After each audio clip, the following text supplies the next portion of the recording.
Welcome to the Fit for Halter podcast. I'm your host, Amy Zabel, and we're here to bring content and community to the amateur halter exhibitor. I'm excited to introduce to you a new friend of mine, Dawn Marie Strohecker. She's an amateur and open exhibitor, and I met her when she was willing to take my call when I was reaching out to halter folks during my research for this podcast. She's passionate about our industry, and she has great ideas about how to build community for newcomers. Dawn is a 6-time AQHA National Highpoint Champion, Quarter Horse Congress Top 5, AQHA World Show Top 10, and earned over 1,400 AQHA points. Currently, she shows a sorrel gelding named Illicit Intention, or affectionately known as Spanky. Hey, Dawn. Hey, Amy. Thanks for having me on your podcast. You are welcome. Thanks for being here. I appreciate it. So we're going to just jump right in and let our listeners get to know you a little bit. Let's start with telling us about how you got started as an amateur halter exhibitor. Well, I started off my horse showing career back in 1993. I, of course, back then showed 4-H and FFA and open shows, and I showed English and Western. I did everything. And then in 2008, I got my first real halter horse, a gelding named Coolest Air, and that's when I had my very first quarter horse show. It was in April in 2008. Awesome. Several years ago. I love it. Yeah. So how would you describe your show prep routine? My show prep routine with Spanky is, well, I'm usually in the barn about 6 times a day. We feed him about 4 times. His meals are all spread out. Depending on the time of the year, this past winter, he actually had a couple months off. He deserved a break. But normally when it's not harvest time, the regular time of the year, I work him every afternoon. Depending when we're first starting out, he only works a half mile, and then we build up eventually to 1 3/4 miles. I work him with the gator. I don't have a heated barn, so when it's cool out, I cannot sweat his neck. So Mother Nature needs to be my friend for sweating his neck. And about summertime, that's when he's usually working up to about 1.5 miles. And by fall, for the bigger shows, he's really fit. We're working up about 1 8 miles. I implement much walking.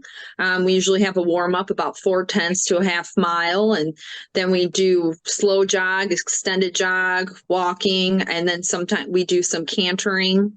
And then we always finish with walking him as a cool off. And I usually then take him back in the barn and I sweat his neck anywhere from 1 hour to 2 hours and put him away. And then I go back to the barn at night. And I do have a lot of work not having heated barn. I have to change blankets quite often, watch the temperature. My fiance, Gene, he helps me a lot when I'm not home with changing blankets and feeding him at noon and making sure the barn's closed. And then even like mornings before we go to a show, Spanky's always work before every single show before he loads up and goes. And then at the shows, I implement a lot of walking. He loves seeing things. I walk him all around the grounds. He likes going outside just like at home. He's always worked outside at home. If he has to work inside, I basically do new things with him. I take him over ground poles, cavalettis. He likes to have new things to keep his mind busy. I appreciate hearing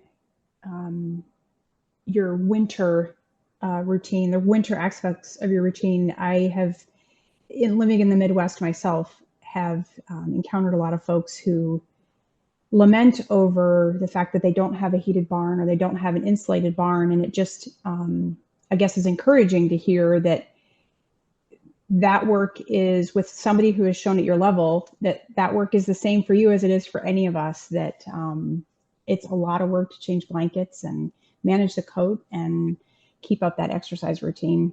Yes, Thanks it's for sharing a challenge. all of that. Yeah. He always Yeah. he always has his lights on. And I have so many weights of blankets and layers of blankets he wears, and he loves, if it's 0 out, he still loves to go outside and be exercised. And I just bundle him up like an Eskimo and I freeze and out we go. But he's happy. And I usually do take him out 7 days a week.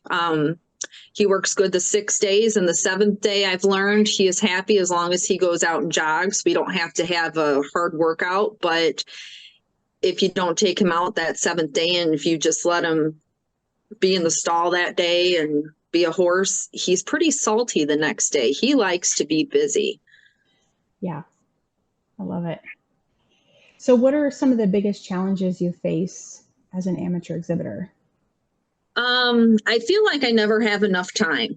I'm a very busy person, and I drive semi truck and I'm a broker. I haul grain commodities, and I'm generally very busy with that. And then I have a couple side hustles, and then we farm. And then I have my horse, which my horse seems like a full-time job. And I just feel like there's never enough time in the day. So I find that I feel at times I'm getting burnt out a bit easier, and I try to be positive about things. And I look on Facebook for a lot of the inspirational quotes, and on TikTok, there's a lot of inspirational things on there. And if I'm feeling in a bit of a rut, I go to that and it makes me feel better. And that helps a lot. Yeah. But for if I want to change it a little bit to when I go to the shows as being an amateur exhibitor, what's challenging? I think it'd be a bit harder for somebody starting out. The only challenges I face at shows, this is going to sound funny, is just the parking for an RV. That's it. Otherwise, I don't really feel like I'm facing any challenges. I might be parking our trailer for the first time this coming weekend, so I can relate to that. Oh, gosh. I hope somebody's out there. Yeah, it stinks when somebody takes your assigned spot. It's like, oh my gosh. Yeah. Yep. The struggle is real. For sure. What is maybe a most memorable experience you've had from a horse show? My most memorable experience was at AQHA World Show, walking through the Gateway of Champions. I might get choked up a little. When I was a young girl, I always dreamed and had on my bucket list of being able to walk in the Jim Norick Arena and walk under that Gateway of Champions and down the tunnel out to the arena. And when I was at my first World Show last year, I was very nervous. And I walked under that sign and out down the tunnel to the arena, and I had tears in my eyes. It was a dream come true that I was able to make it there and do that. That's awesome. Shoo. That's some good stuff. Good stuff. What advice would you give to somebody who's just interested in getting started? Getting started in halter, I would say watch. It's so nice now that we have everything online. You can watch horse shows online. You can learn a lot by watching. For example, watching some of the top trainers in the country at shows, or attending a show and just sitting on the sidelines and watching the halter. And even looking at pictures. And now that we have social media, there's so many people to follow, and there's just an overabundance of information out there. I also say, never be afraid to ask questions. You can ask, if you find a trainer, if they're not busy, and if you have a question or like help, or I've even had people I don't know message me on Facebook and ask questions. And you should always feel open to helping people. And, never be intimidated. A long time when I started showing AQHA Halter in 2008, I was intimidated. I have to admit, I was very intimidated, and I never let that stop me. And I have to say now, I'm not intimidated by anybody or anything. I just go out there and show my horse the best I can that day, and it's just a horse show. Yeah, that's some really good advice. I appreciate that, even being new to the industry myself. What things do you do to continue improving on your skills as an exhibitor? I actually still watch other exhibitors out there showing. I like to watch Ted Turner's show, Tom Robertson. I like to watch the Big Boys show. You can, like I said in the previous question, you see a lot of things and just watching and you learn. I've learned in actually your last podcast from Clint Fullerton, if my horse goes in and we're lined up and we're not perfectly straight, how that can affect how the length of his neck looks and stuff. And there's so many little things that add up to the overall big picture. You know, it's everything is all important as a whole. That's a good point. Yeah, I hadn't considered that either when Clint was talking about that, how lining my horse up with the rest of the horses, lining, standing square, you'd think it's important, but if you don't pay attention to it and you walk in and your horse is sideways, you're not casting them in the best light.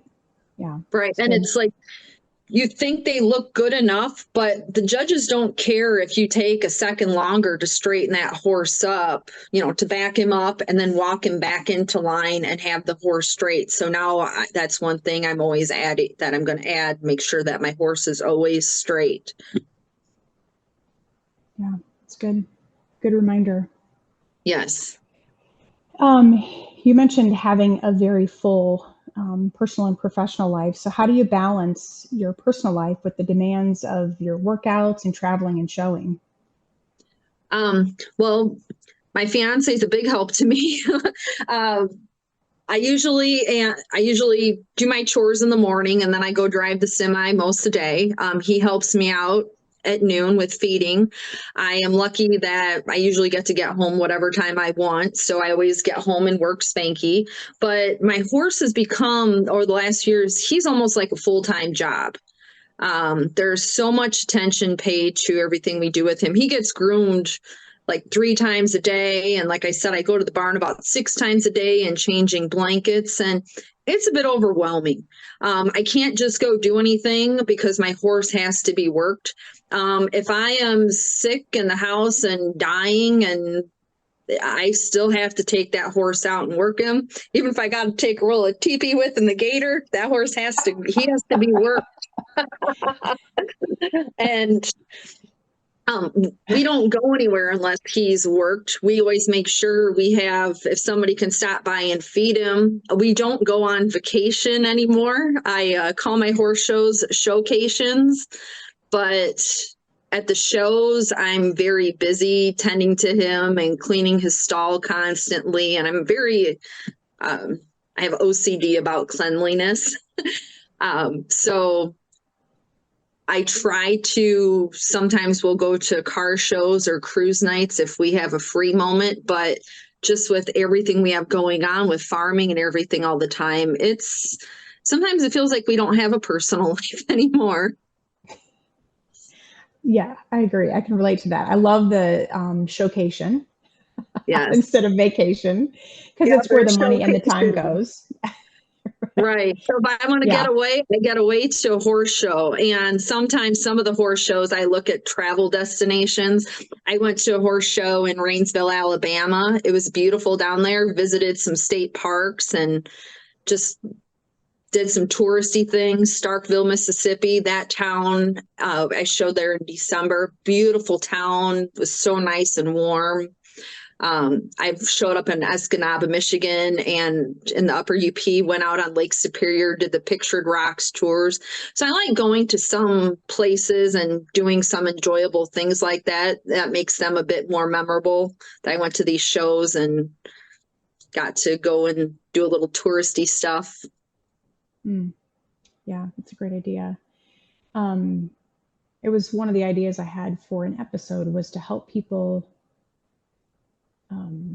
build in some quality time with family or just some time off while they're at a horse show, knowing how much work is involved when you're at home and then you travel to a horse show and it's just as much work. Right.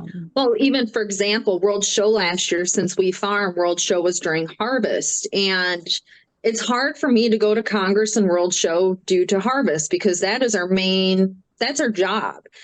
And I didn't go to Congress, but I wanted to go to World Show. And my fiance, he wasn't sure he was going to be able to go. And it's like, God, I'd love for him to go. Well, it rained. And I was so thankful that he was able to go to the World Show with me and I could enjoy that experience of going there with him. So that made it memorable too, when you're able to go to the places with the people that you love, and it makes it, more enjoyable. Yeah. Yep. I love it. What's something that you don't leave home without? Oh gosh. Of course, it's for my horse. Blankets, lots of blankets. My back of my trailer, I have every type of sheet, every weight of blanket, because a lot of the shows, if I leave here and it's cold out, I've had where it's been like 8 below zero here, and I load him up and I go down south and it's 80 degrees. So along my route, I keep an eye on how warm the trailer is inside, and I have to switch his blankets on the road. And then once we get to the show, he usually tends to run a bit hot. So we have to, have super thin summer sheets on. And I'm always worried about not having enough blankets. So I probably have about 15 different blankets with me, and then I have a few different weights of slinkies, and that is what I don't leave home without. Okay, this is a random question, but the slinky. Yes. How do you feel about a fleece-lined slinky or sleazy? Have you They ever rub used their a wings out fleece-lined? usually. Good tip. I have had the Robin Hood's fleece lined ones, and they even have satin on the mane. And in the winter, when they have their neck covers on and that, it pulls back on their eyes and it'll rub their eyes. No matter how many times a day you pull that darn slinky forward, it rides back. So I have found that I buy the Schneider's faceless slinkies that they have. Okay. So they just have the head and it wraps right at the neck, and I'll put 2 of them on. Okay. But then in the summer and stuff, I have a lot of the Robin Hood's mesh. I only like the Robin Hood's ones because everything else seems to rub their shoulders or rub their chesticles. So I love Robin Hood's. So I have the mesh ones, and then they have like the 2 different weight lycra ones. You're full of new words for me. I love it. Oh my gosh. That is some good information. I just imagined fleece-lined sleazy getting full of shavings, and my husband said, "Oh, no." Yeah, sometimes they'll get them in their eyes, and then you're trying to pick them out, pick the little shavings particles out, and then it's like, oh my gosh, my horse is itchy now. So I'm not a big fan of those. But the faceless, that's a good tip. Yeah, faceless I love. So you've traveled a lot of miles. What are some of the travel secrets you have in place to keep Spanky at his best? Okay. I am very adamant about my horse's shoer is one of the most important things about everything with him. If I don't have a good shoer, I feel you don't have a good horse. My shoer, Brad, does a wonderful job. I love him. He is just phenomenal. So Brad keeping Spanky's shoes and his feet up to par. Then another thing of taking him all over, I do have films done on him twice a year. I want to make sure he has no changes in his feet, no changes in his hocks. I want that horse to be primo in how he feels, his condition, his legs, everything. Our trailer does have air ride suspension. It does have airbags and shocks. He does have pro cushion flooring underneath the mats, which is a foam, and it's about 1 inch thick. So it's like he's riding on Nikes. And then he's got about 1.5 feet of shavings. I really contribute how wonderful my horse trailers have been the last few years as to Spanky being able to be hauled all over the country. We sometimes have been to 3 circuits in a week and a half, and he gets off the trailer just like he got in, or we get home after he's traveled 17 hours and I put him in his giant stall and turn him loose, and he squeals and runs off, and I'm like, he feels good. So I contribute those things to being able to haul him all over. I've hauled him in 2022. I hauled him 22,000 miles. Last year, I hauled him about 14,000 miles, and he's got wonderful legs and wonderful feet, and I'm blessed to have a horse like him. That's awesome.